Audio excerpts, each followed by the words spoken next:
biton mo nalis. Dunay dakbayan nga puno sa kadasik, uban sa lider nga adunay pananaw. Ang Digo City hayag ang ugma sa matag adlaw. Gikan sa kasing-kasing tiunay nga serbisyo, imong gihatag para sa matag Digosenyo.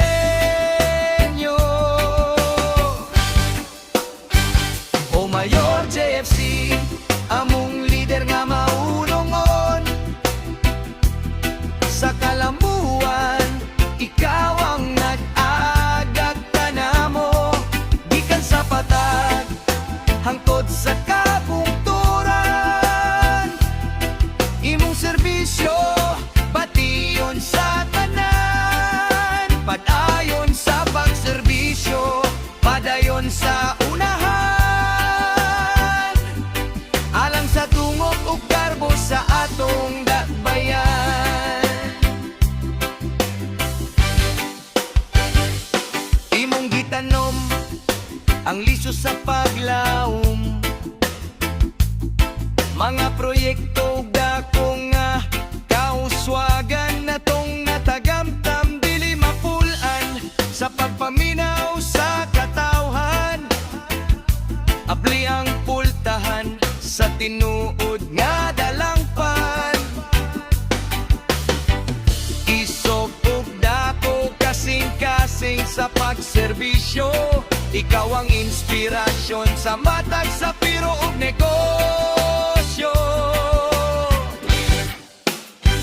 O Mayor JFC, among lider nga maunongon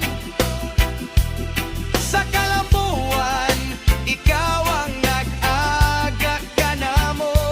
Gikan sa patag hangtod sa kabungturan,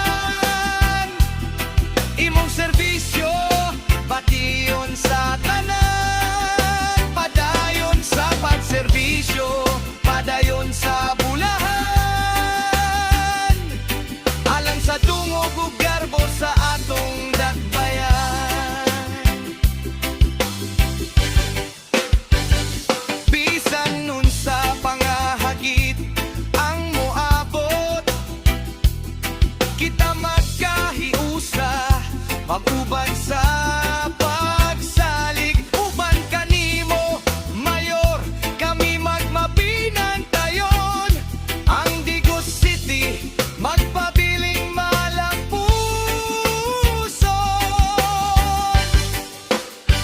O Mayor JFC, among lider nga maunongon sa kalambuan, ikaw